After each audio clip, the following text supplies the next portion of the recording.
Au-dessus de 3000 mètres, un t-shirt en coton devient une condamnation à mort.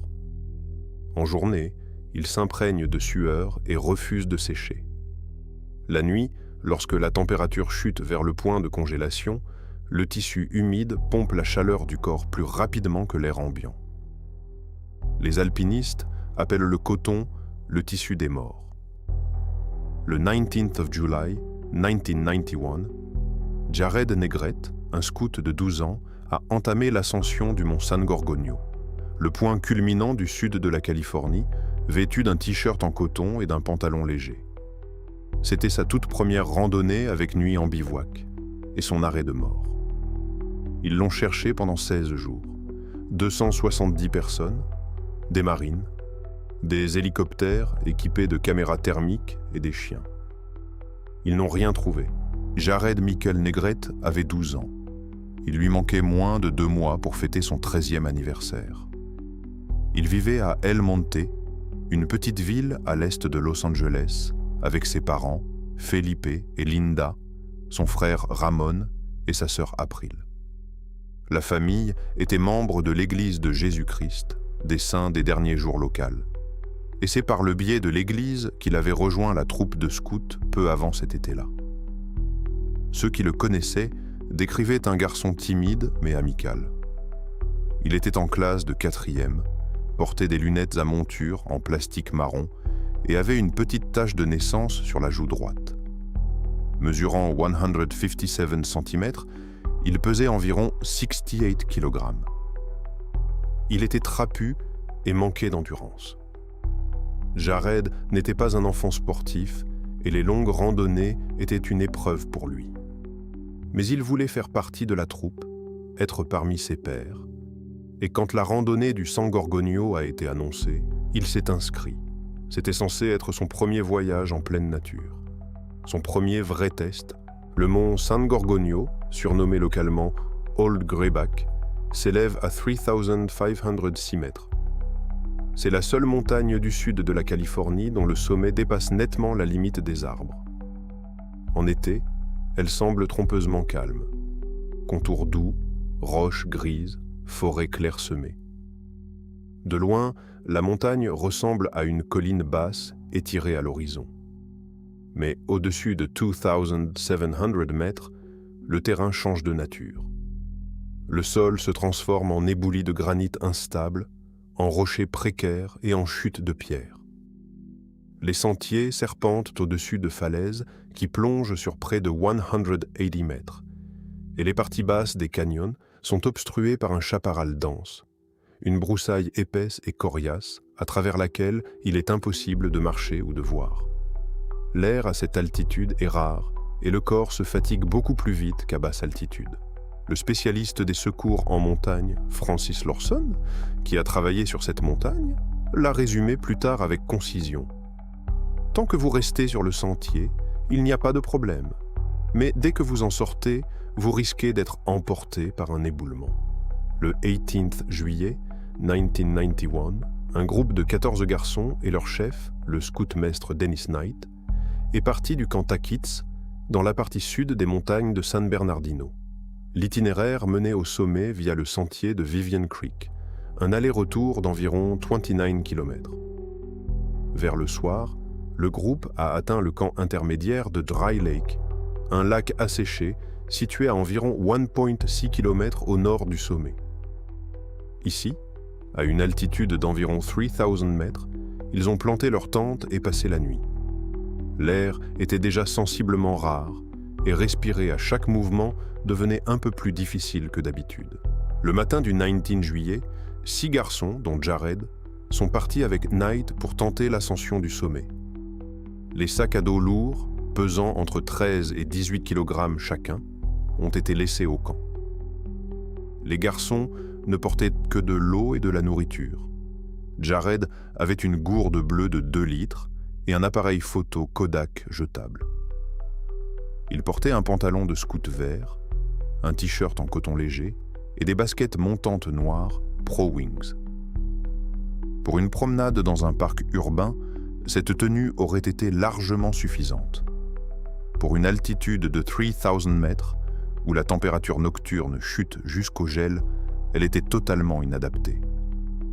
Devant eux s'étendait environ 8 km d'ascension le long du sentier Sky High, au-dessus de la limite des arbres, où les éboulis de granit crissaient sous les pieds et où le vent transportait une fine poussière sur la crête exposée.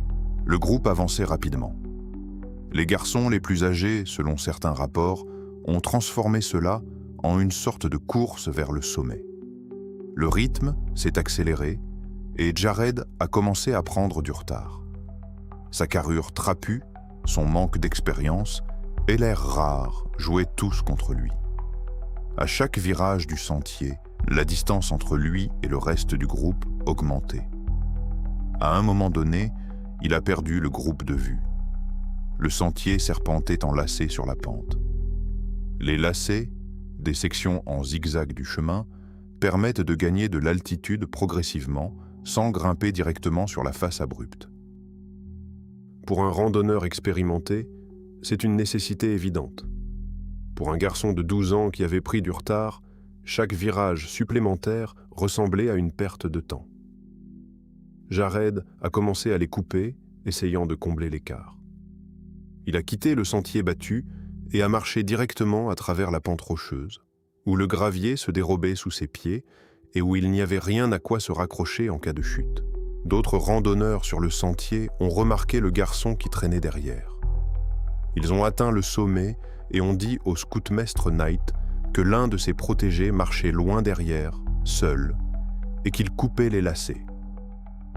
Knight, selon toutes les versions, a répondu qu'il récupérerait Jared sur le chemin du retour. Le scoutmaître n'avait pas déclaré la randonnée auprès du bureau de l'organisation scout, ce qui constituait une infraction au protocole. Il n'y avait pas de deuxième adulte responsable dans le groupe. Le système du binôme, où chaque scout est associé à un compagnon spécifique et où personne n'est laissé seul, n'a pas été appliqué par la troupe ce jour-là. Vers 11h30, le groupe a atteint le point prévu de l'itinéraire. Jared ne faisait pas partie du groupe. L'un des garçons les plus âgés est revenu sur ses pas sur une certaine distance. Il n'a pas trouvé le garçon.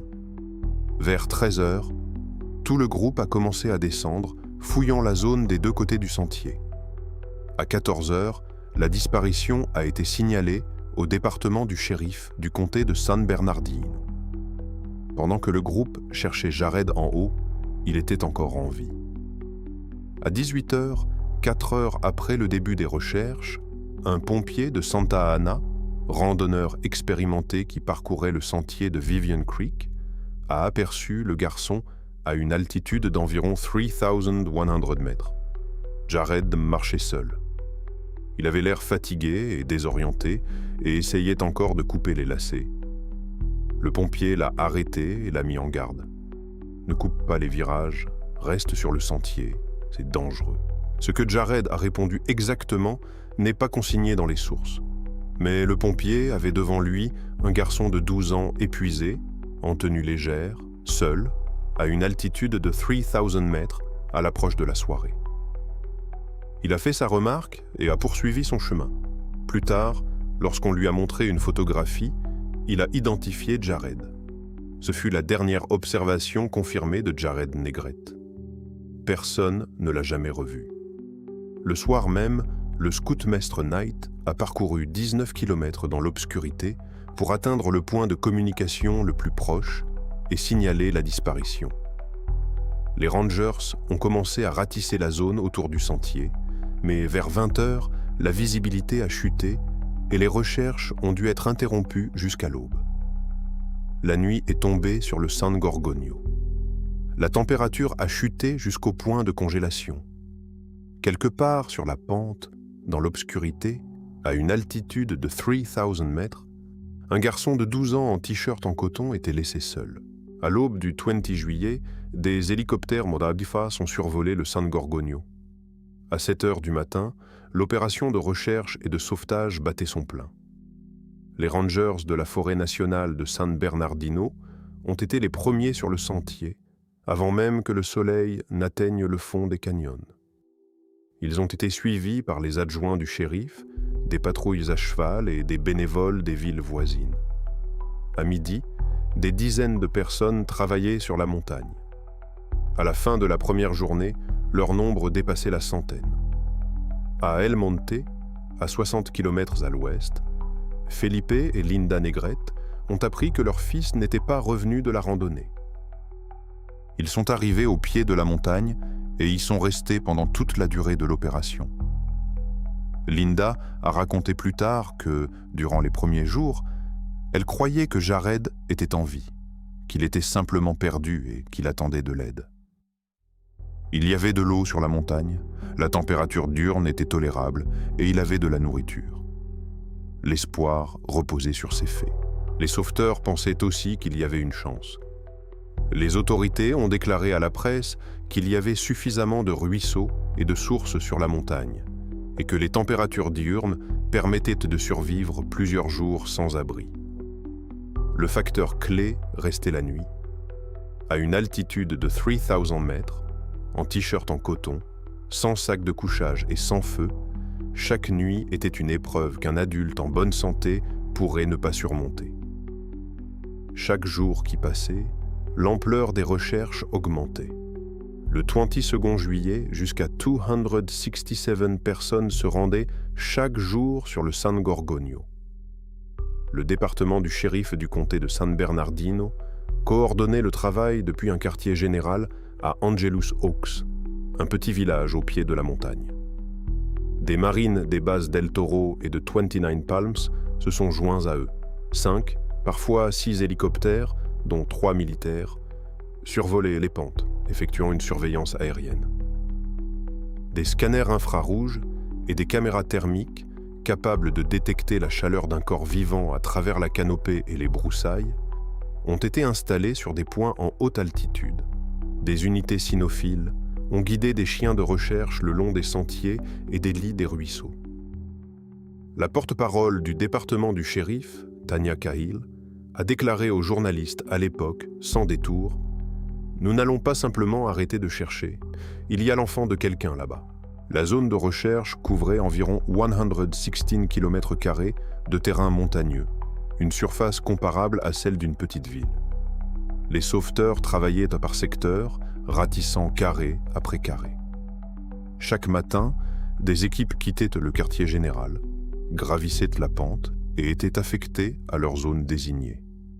Les patrouilles à pied se déplaçaient le long des pentes, alignées à bout de bras les unes des autres, inspectant chaque buisson, chaque crevasse et chaque surplomb rocheux. Les patrouilles à cheval grimpaient sur les crêtes qui offraient une vue sur les canyons en contrebas. Les hélicoptères descendaient au-dessus des gorges où les groupes à pied ne pouvaient pas passer, et les pilotes scrutaient les fourrés à la recherche d'une tache de vêtements colorés sur le fond gris et vert. Le terrain opposait une résistance farouche. Les éboulis de granit instables se dérobaient sous les pieds, et les secouristes glissaient sans cesse sur les sections escarpées. Des rochers, qui semblaient stables, bougeaient au moindre contact, déclenchant des cascades de pierres. Dans les parties basses des canyons, le maquis formait un mur aussi haut qu'un homme, et il n'était possible de progresser qu'à la machette, lentement, mètre par mètre, à l'aveugle. La pluie tombée la veille avait raviné les sentiers et rendu les roches glissantes. Des précipices, atteignant jusqu'à 180 mètres de profondeur, surgissaient soudainement, au détour d'un virage, derrière un buisson ou un affleurement rocheux. Au cours de l'opération, les secouristes ont subi 44 blessures, fractures, entorses et coupures dues aux chutes de pierres et aux glissades sur les éboulis. La montagne où ils recherchaient un garçon de 12 ans mutilait ceux qui étaient venus le sauver. Les caméras thermiques, dans lesquelles on plaçait tant d'espoir, n'ont détecté que de petits animaux, écureuils, lapins, lézards. Rien de plus gros, aucun humain, aucun grand prédateur. Les chiens, menés le long des sentiers et des liens de ruisseaux, n'ont pu capter aucune piste cohérente. La trace s'est perdue sur les sections rocheuses où le sol n'était pas assez meuble pour retenir les molécules olfactives. Chaque journée, qui commençait avec espoir, se terminait de la même manière, par rien. Les équipes rentraient au quartier général le soir, marquaient les zones fouillées sur la carte et allaient se reposer. Au matin, elles repartaient. Le territoire marqué de lignes rouges sur les cartes de commandement s'étendait, mais sans résultat. Le 26 juillet, une semaine après la disparition, Linda Negrete a déclaré aux journalistes « Parfois, je demande à Dieu si nous devons encore garder espoir. J'ai pensé à tout ce qui a pu arriver, mais j'ai foi en Dieu et en Jared. Je sais qu'il est vivant. » Au fil des jours, la zone de recherche a commencé à être restreinte.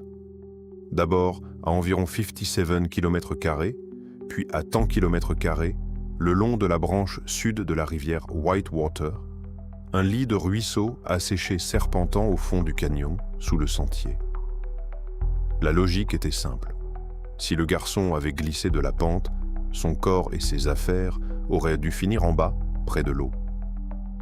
S'il avait marché de lui-même, il se serait également dirigé vers l'eau, car c'est ce que font les personnes perdues. Au total, sur les 16 jours de l'opération, plus de 2000 personnes ont participé aux recherches. Lors du ratissage, les secouristes ont découvert une plantation illégale de marijuana dans une partie reculée du canyon, mais n'ont trouvé aucune trace menant à Jared Negrete. Les premières découvertes sont apparues le 3e jour. Le 21 juillet, les secouristes ont découvert des empreintes de baskets à environ 3000 mètres d'altitude sur le versant sud-ouest de la montagne. Le motif de la semelle correspondait aux baskets Pro Wings que Jared portait. Les traces menaient à travers une zone rocheuse, loin du sentier principal, dans une direction ne correspondant à aucun itinéraire balisé. Puis, elles ont disparu sur un sol dur, où le granit ne gardait aucune empreinte. Les chiens n'ont pu aller plus loin. Les pisteurs ont tourné autour du point où les traces s'arrêtaient, élargissant le rayon, mais n'ont trouvé aucune suite. Le 24 juillet, le pompier de Santa Ana qui avait vu Jared en dernier s'est joint aux recherches. Il a gravi la montagne avec l'équipe de secours et a indiqué l'endroit exact de la rencontre sur le sentier de Vivian Creek, à environ 3100 mètres d'altitude. Cela a donné aux équipes de recherche un nouveau point de départ, un lieu précis où le garçon était certainement en vie à 18h, le 19 juillet. Ils ont commencé à peigner la zone alentour en cercle concentrique.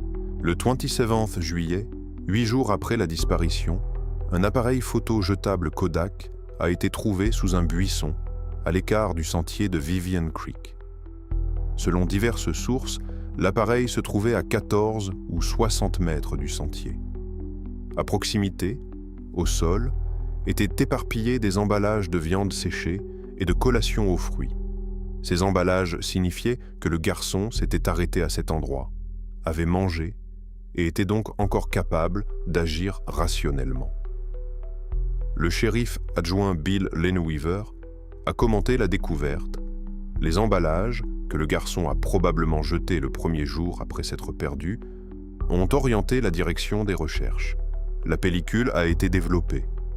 Elle contenait 12 clichés pris le jour de la disparition. Les premières images étaient au dépaysage, montagnes, pentes, crêtes rocheuses, le ciel au-dessus de la limite des arbres. Des photos ordinaires que n'importe quel garçon avec un appareil pourrait prendre lors de sa première randonnée en montagne. Jared filmait ce qu'il voyait autour de lui, et les premières images ne montraient aucun signe de détresse ou de panique. Mais les derniers clichés de la série montraient des lieux qui n'existent sur aucun sentier connu. Ni sur Vivian Creek, ni sur Sky High, ni sur aucun autre itinéraire balisé de la zone. Le paysage sur ces images ne correspondait pas à ce que voient les randonneurs en suivant les sentiers balisés vers le sommet. Jared photographiait un terrain où il était déjà seul et dont il n'est pas revenu. L'appareil était un modèle jetable avec un nombre limité de vues. Chaque déclenchement était un choix. Que capturer avant que la pellicule ne s'épuise? Et Jared a choisi les montagnes qu'il voyait autour de lui, jusqu'à la toute fin. Et sur la 12e et dernière image, prise au flash dans l'obscurité totale, on voyait son visage. Un gros plan. Seuls ses yeux et son nez sont visibles. Tout autour, le noir. Le flash d'un appareil jetable porte à quelques mètres et ne dure qu'une fraction de seconde. Après cet éclair, l'obscurité est revenue et la pellicule s'est terminée. Qu'essayait-il de faire? Éclairer son chemin avec le seul flash dont il disposait? Envoyer un signal lumineux aux secouristes qui n'existaient même pas encore en cette première soirée? Ou se prendre en photo, simplement laisser une empreinte dans le noir parce qu'il n'y avait rien d'autre à faire? Il n'y a pas de réponse. Il n'y a que la photographie. Séparément, à environ 800 mètres du sentier principal, ils ont trouvé le sac à dos de Jared. À l'intérieur se trouvaient des vêtements, de la viande séchée non consommée et des bonbons. Une réserve de nourriture qui aurait pu permettre au garçon de tenir plusieurs jours. Le sac à dos était intact. Aucun signe de lutte n'a été trouvé à proximité. Pas de traces de griffes, pas de tissu déchiré, pas de terre piétinée. Le garçon, semble-t-il, l'avait déposé lui-même pour continuer plus léger. Pourtant, il a gardé l'appareil photo avec lui. Il a abandonné la nourriture et les vêtements, mais pas l'appareil. Une gourde bleue a été mentionnée parmi les objets pas retrouvés, bien que son emplacement exact n'ait pas été consigné dans les rapports officiels. Avec chaque nouveau fait, l'image ne devenait pas plus claire, mais plus dense. Il y avait plus de questions que de réponses, et chaque découverte en soulevait de nouvelles. Les empreintes de basket ont été découvertes à 3000 mètres d'altitude. Mais le pompier avait vu Jared sur le sentier de Vivian Creek à 3100 mètres. Cela signifiait qu'après avoir rencontré le pompier, le garçon n'était pas monté plus haut, mais avait commencé à descendre. Mais l'appareil photo et les emballages se trouvaient loin de Vivian Creek et le sac à dos encore plus loin. Il n'a pas seulement descendu et ne s'est pas seulement éloigné du sentier. Il s'enfonçait de plus en plus dans la nature sauvage, là où il n'y avait ni balisage ni sentier battu. Les photographies sur l'appareil le confirmaient. Les paysages pris par Jared ne correspondaient à aucune section de l'itinéraire que le groupe avait emprunté. Il photographiait des lieux où il avait erré après s'être perdu. Et pourtant, il n'a pas jeté l'appareil, ne l'a pas laissé dans le sac à dos quand il l'a abandonné. Il l'a porté avec lui jusqu'à l'obscurité, jusqu'au moment où il a utilisé le flash et photographié son propre visage. Le sac à dos, trouvé à 800 mètres du sentier, posait une question distincte. Pourquoi l'a-t-il abandonné? À l'intérieur se trouvait de la nourriture qui aurait pu prolonger sa vie de plusieurs jours. Des vêtements qui auraient pu être utiles la nuit. La logique d'une personne perdue suggère de tout garder sur soi. Mais Jared avait 12 ans, il était épuisé, et le sac à dos, même allégé, pouvait sembler être un fardeau insupportable sur une pente où chaque pas demandait un effort. Les caméras thermiques, en service depuis les premiers jours des recherches, n'ont enregistré aucune signature thermique sur les pentes correspondant à la taille d'un humain. Seulement de petits animaux. Cela pourrait signifier qu'au moment où la surveillance infrarouge a été déployée, Jared n'émettait plus de chaleur, ou qu'il se trouvait dans un endroit inaccessible au scanner, sous un surplomb rocheux, dans une crevasse, au plus profond du maquis, où la végétation dense absorbait le signal. La théorie d'une attaque animale par un ours ou un puma a été étudiée et n'a pas été confirmée. Les deux espèces sont présentes dans les montagnes de San Bernardino. Mais les secouristes n'ont trouvé aucune trace de sang, aucun vêtement déchiré, aucun poil, aucune marque de griffe, ni aucun signe de confrontation. Les affaires de Jared étaient déposées comme s'il les avait déposées lui-même, soigneusement, sans signe de panique. La théorie d'une chute est d'y rester. Les falaises du mont San Gorgonio atteignent des profondeurs de 180 mètres. Les canyons en contrebas sont envahis par un maquis si dense qu'une personne qui y tomberait pourrait être invisible à quelques mètres de distance. Un corps au fond d'un tel canyon pourrait rester inconnu pendant des années ou des décennies. C'était l'hypothèse de travail des secouristes. Le garçon s'est éloigné du sentier, a glissé sur les éboulis de granit et est tombé à un endroit que les équipes de recherche n'ont pas pu inspecter en raison du terrain. Mais l'appareil photo se trouvait en haut, près du sentier. Et le sac à dos était aussi en haut, bien que plus éloigné de l'itinéraire. S'il est tombé dans le canyon, c'est arrivé après qu'il se soit débarrassé de ses affaires et ait marché encore un peu. Il voyageait léger, il allait quelque part. Il bougeait encore quand il a fait nuit, et dans le noir, il a photographié son visage. Il y avait un fait de plus qui ne s'intégrait complètement dans aucune théorie. Les autorités ont déclaré qu'il y avait assez d'eau sur la montagne pour survivre. Des ruisseaux, des sources, des affluents de la Whitewater. Si Jared avait trouvé de l'eau et un abri contre le froid nocturne, il aurait pu vivre plusieurs jours. Mais alors, les équipes de recherche, qui peignaient spécifiquement les lits des ruisseaux, auraient dû le trouver, mort ou vif. Ils n'ont trouvé ni l'un ni l'autre. Le corps n'a pas été retrouvé. Dans une zone de 116 km², ratissée par plus de 2000 personnes depuis les airs et au sol, avec des chiens et des caméras thermiques, il n'y avait aucun os, aucun fragment de vêtement, ni rien d'autre qui puisse indiquer exactement où Jared Negrete a cessé de bouger. Le 4 août 1991, 16 jours après le début de l'opération de grande envergure, les autorités du comté de San Bernardino ont officiellement annoncé la fin des recherches actives. Les chances de survie ont été qualifiées de pratiquement nulles. Le garçon, vêtu d'un simple t-shirt en coton, avait passé 16 nuits sur la montagne s'il avait seulement survécu à la première. La décision fut difficile, mais elle reposait sur des motifs impossibles à ignorer. 44 blessés parmi les secouristes, chevilles brisées sur les éboulis, lacérations dues aux chutes de pierres, entorses sur les pentes glissantes. L'opération était devenue trop dangereuse pour ceux qui la menaient. Un garçon de 12 ans, sans équipement, sans abri et sans vêtements chauds, n'aurait pas pu survivre à 3000 mètres d'altitude pendant 16 jours. Les secouristes le comprenaient. Les parents, au pied de la montagne, refusaient d'y croire. Le quartier général d'Angelus Oaks fut démantelé. Le matériel fut retiré. Les hélicoptères sont partis. Les patrouilles à cheval sont redescendues. Des vérifications sporadiques depuis les airs et avec des chiens se sont poursuivies pendant quelques jours encore. Mais l'opération de grande envergure était terminée. Le silence est revenu sur San Gorgonio et avec lui, la vie ordinaire de la montagne. Les touristes, les sentiers, le vent sur la crête.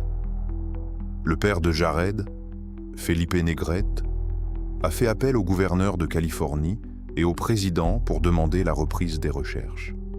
Il n'a reçu aucune réponse susceptible de changer quoi que ce soit.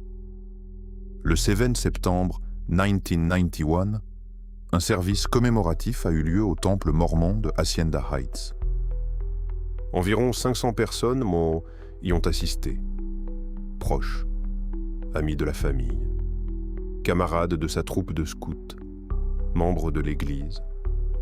Il se tenait dans une salle où il n'y avait ni cercueil, ni urne. Il y avait seulement une photographie du garçon à lunettes et son nom. Linda Negrete, la mère de Jared, dira plus tard dans une interview « Je n'ai rien, je n'ai même pas de tombe ». L'affaire Jared Negrete reste non résolue. Il n'existe que des théories, et aucune d'entre elles n'explique tout. La position officielle du bureau du shérif du comté de San Bernardino était qu'il s'agissait d'un accident tragique. Selon cette théorie, Jared s'est écarté du sentier en essayant de couper à travers les lacets, s'est égaré dans la nature et est mort d'hypothermie ou de déshydratation. Les faits étayant cette théorie étaient convaincants. Le garçon était inexpérimenté. C'était sa première randonnée avec nuitée et il manquait à la fois de conditions physiques et de sens de l'orientation. Il portait un t-shirt en coton et un pantalon léger, des vêtements inadaptés pour une nuit à 3000 mètres d'altitude, où les températures chutaient jusqu'au gel après le coucher du soleil. Il était seul, sans carte, sans boussole, ni aucun moyen de communication. Ses affaires ont été retrouvées loin du sentier, confirmant qu'il avait effectivement quitté l'itinéraire prévu. Un appareil photo, contenant des clichés de lieux ne correspondant à aucun sentier, suggérait la même chose. Jared était désorienté et se dirigeait vers un terrain où personne ne va. À 3000 mètres d'altitude, le corps d'un garçon de 12 ans, épuisé par une journée de marche, aurait brûlé de l'énergie plus rapidement que d'habitude. L'air rare n'a fait qu'accentuer sa fatigue. Le tissu en coton, trempé de sueur, aurait absorbé sa chaleur corporelle. Sans abri, sans feu ni vêtements chauds, la toute première nuit aurait pu mener à l'hypothermie, un état où la température corporelle chute en dessous d'un niveau critique, faisant perdre à la personne la capacité de bouger ou de penser clairement. Mais cette théorie présentait une lacune impossible à combler. Le corps n'a jamais été retrouvé. Une zone de 116 km², passée au peigne fin par plus de 2000 personnes équipées de caméras thermiques, de chiens et d'hélicoptères, n'a révélé aucun os, aucun fragment de vêtement, ni aucune trace. Si le garçon était mort de froid sur une pente dégagée, les équipes de recherche auraient dû le trouver. S'il était mort dans un endroit abrité, sous un surplomb ou dans une crevasse, les caméras thermiques auraient dû détecter sa chaleur tant que son corps l'a conservé. Cela ne s'est pas produit, c'est... La théorie d'une chute dans un canyon inaccessible a été considérée comme l'explication la plus probable à l'absence de corps. Les falaises de San Gorgonio atteignent jusqu'à 180 mètres. Les parties inférieures des canyons sont si densément recouvertes de maquis qu'une personne en contrebas devient invisible à quelques mètres seulement. Les secouristes ont admis que toutes les parties de la montagne ne pouvaient être fouillées. Certains canyons étaient trop dangereux pour y descendre, et les hélicoptères ne pouvaient pas voler assez bas pour regarder sous la canopée épaisse. Si Jared avait glissé sur du granit instable et basculé dans l'un de ces canyons, son corps aurait pu y rester pendant des décennies, dissimulé par la végétation et le relief. Les critiques de cette théorie ont souligné l'emplacement des objets retrouvés. L'appareil photo et les emballages se trouvaient près du sentier, le sac à dos à 800 mètres de là. Tout cela a été trouvé en altitude et non au fond d'un canyon. Si le garçon était tombé, cela s'est produit après qu'il a déposé son sac à dos et marché encore un peu avec l'appareil photo à la main. Il était encore en mouvement à la tombée de la nuit.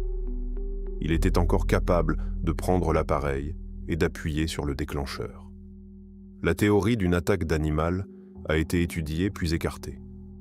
Les ours noirs et les pumas peuplent les montagnes de San Bernardino, et les deux espèces sont capables d'attaquer des humains. Cependant, l'attaque d'un grand prédateur laisse des traces. Sang, vêtements déchirés, poils, marques de griffes et traces de traînage. Rien de tel n'a été découvert.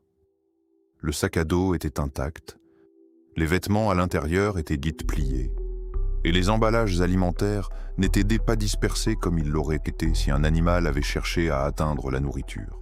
Il y avait aussi la théorie de l'enlèvement.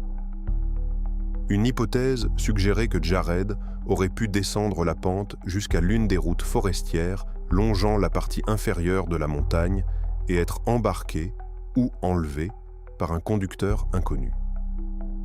En novembre 1991, l'un des détectives travaillant sur l'affaire a déclaré publiquement qu'il pensait que le garçon avait été enlevé. Plus tard, en août 1992, un détective privé a affirmé détenir des pistes pointant vers un enlèvement, potentiellement lié à un réseau de trafic d'êtres humains. Ces déclarations ont été publiées dans la presse et ont suscité une vague de discussion, mais la police n'a trouvé aucune preuve pour les étayer. Le lieu de la disparition se trouvait au cœur de la forêt nationale, à 3000 mètres d'altitude, loin de toute route publique. Aucune trace de pneus n'a été trouvée sur les chemins de terre près du sentier. Aucun témoin n'a vu de véhicule suspect ou d'inconnu dans la zone de l'itinéraire. L'éloignement du terrain rendait un enlèvement logistiquement presque impossible, bien qu'il ne puisse être totalement exclu. Les sentiers des forêts nationales de Californie du Sud ne sont pas fréquentés uniquement par des randonneurs. L'enquête a examiné séparément les chefs de la troupe scout. Le chef scout Dennis Knight et d'autres responsables ont été reconnus coupables de manquement à la sécurité. La randonnée n'avait pas été enregistrée auprès du bureau de l'organisation, il n'y avait pas de deuxième adulte dans le groupe, et le système de binôme n'avait pas été appliqué. Certains participants à des discussions en ligne, des années plus tard, ont exprimé des soupçons quant à l'implication du chef dans la disparition. Cependant, la police a mené une enquête et n'a trouvé ni intention criminelle ni preuve de préjudice causé. Aucune charge n'a été retenue contre quiconque. Les parents de Jared, Philippe et Linda ont déclaré publiquement qu'ils ne blâmaient pas le chef de troupe. Ils ne voulaient valent qu'une chose, retrouver leur fils. Chaque théorie expliquait certains faits, tout en laissant d'autres sans réponse. La théorie de l'accident expliquait pourquoi le garçon avait quitté le sentier, mais pas pourquoi le corps n'avait pas été retrouvé. La chute dans le canyon expliquait l'absence de corps, mais pas pourquoi les affaires avaient été laissées en hauteur. La théorie de l'enlèvement expliquait l'absence du corps et des effets personnels, mais pas comment un ravisseur aurait pu se trouver à 3000 mètres d'altitude. La théorie de l'attaque animale n'était étayée par rien. Et puis, il y avait la 12e photo. Le visage du garçon dans l'obscurité, capturé au flash sur la dernière image de la pellicule. Cette photographie ne confirmait ni n'infirmait aucune théorie. Mais elle rendait chacune d'elles plus difficile à supporter. Parce qu'elle montrait un enfant vivant, seul, dans le noir, sur une montagne qui ne voulait pas le laisser partir. Après la clôture de la phase active des recherches, l'affaire Jared Negrete a été classée comme non résolue. Le dossier a été placé sur une étagère dans les archives du bureau du shérif du comté de San Bernardino. Des vérifications périodiques depuis les airs et avec des chiens ont été effectuées pendant un certain temps. Mais il ne s'agissait plus d'un effort systématique. Les journaux qui avaient couvert la disparition tout au long du mois de juillet et au début du mois d'août sont passés à d'autres sujets. Le nom de Jared a disparu de la une, des journaux télévisés du soir et des brèves en pages intérieures. À l'automne 1991, il n'était plus dans les mémoires que de ceux qui étaient personnellement touchés. L'incident a cependant laissé une marque systémique. Les Boy Scouts of America ont mené une enquête interne sur les circonstances de la randonnée et ont révisé les règles de sécurité pour les sorties en milieu sauvage. Un secret système de binôme obligatoire a été instauré où chaque scout est jumelé avec un compagnon spécifique et personne ne doit être laissé seul sur le sentier en aucune circonstance. Une règle de chef de serre-file a été introduite. Un adulte doit toujours marcher à l'arrière de la colonne pour s'assurer qu'aucun participant ne reste à la traîne ou ne soit perdu de vue. Les exigences concernant le nombre minimum d'adultes dans un groupe et l'enregistrement obligatoire de chaque randonnée ont été renforcées.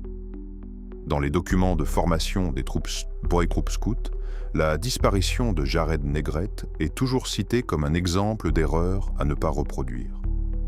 Un garçon a été perdu, mais les règles introduites après sa disparition ont, selon toute vraisemblance, sauvé la vie d'autres personnes. Le chef scout Dennis Knight n'a pas donné d'interview publique après les événements de San Gorgonio.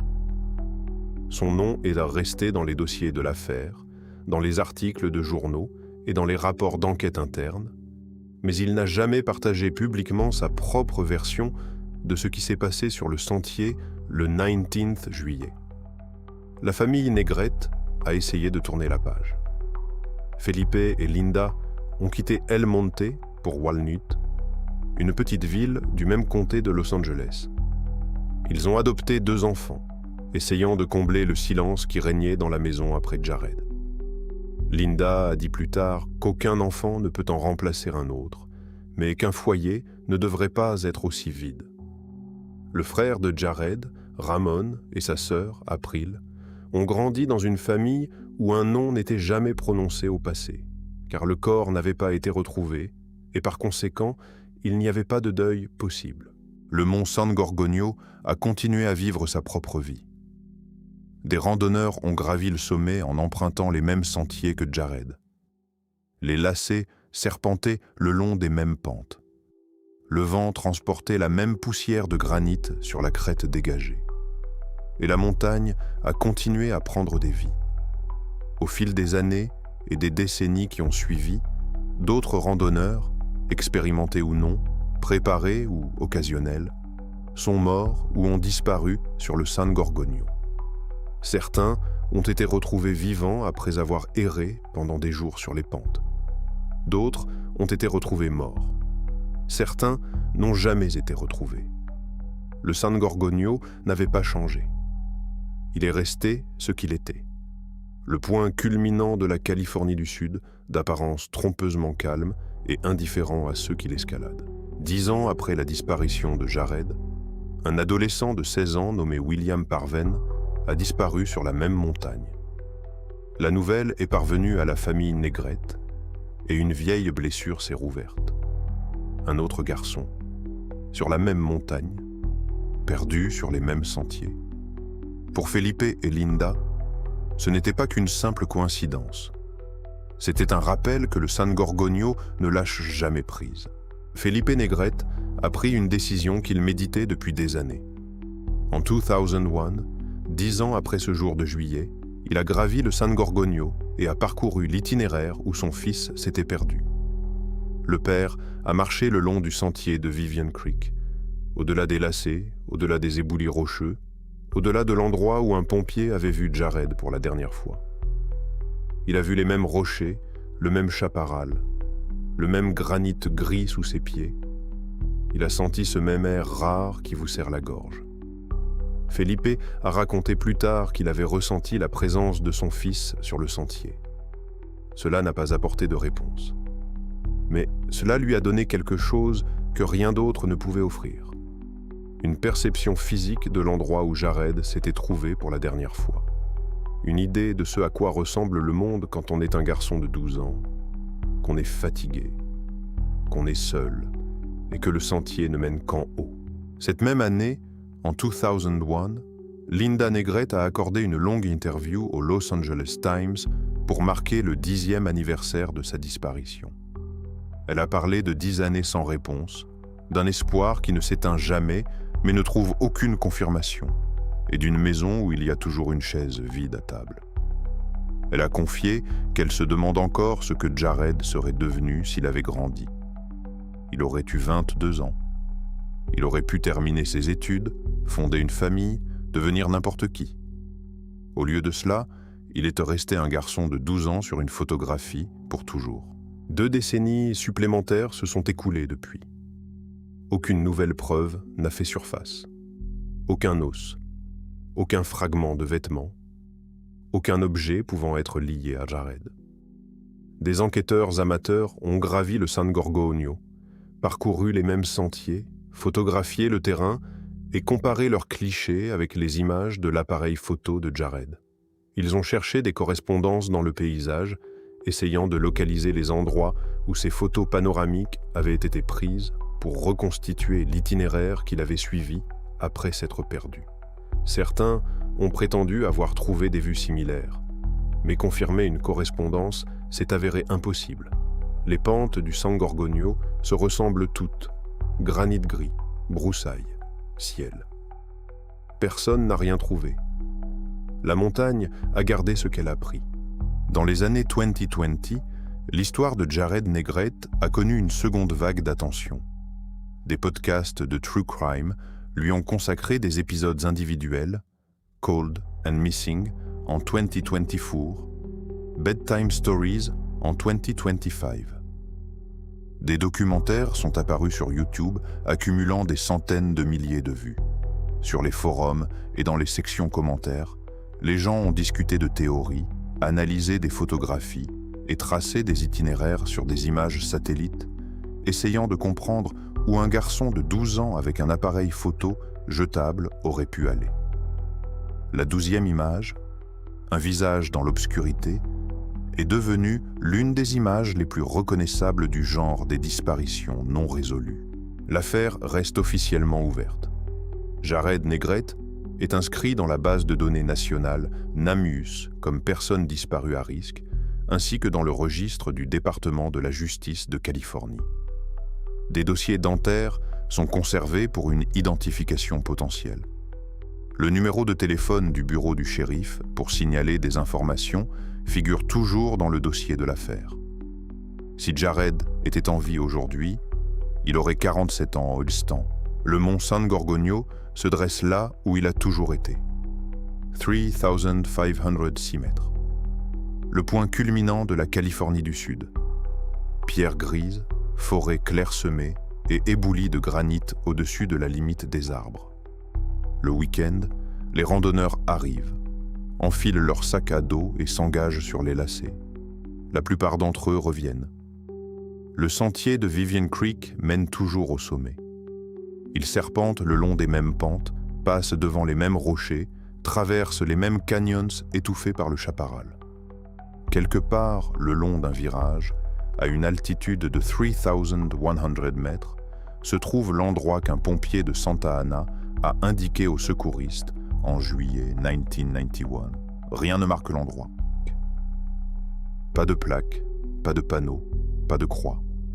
Seulement des rochers, des buissons et le sentier qui monte. C'est là que le pompier a vu pour la dernière fois le garçon à lunettes, portant un t-shirt en coton, avec un appareil photo entre les mains. Le garçon marchait seul et coupé à travers les lacets. On lui avait dit « Reste sur le sentier », il a continué. Dans les archives de la police reposent les tirages développés de son appareil photo. 11 paysages et un visage dans l'obscurité. 12 images, 12 preuves que Jared Negrete était en vie, qu'il se déplaçait et qu'il voyait les montagnes autour de lui en ce dernier jour. Il a photographié ce qu'il voyait. Puis la nuit est tombée et il a appuyé sur le bouton pour la dernière fois. Où il est allé après que le flash s'est éteint, personne ne le sait.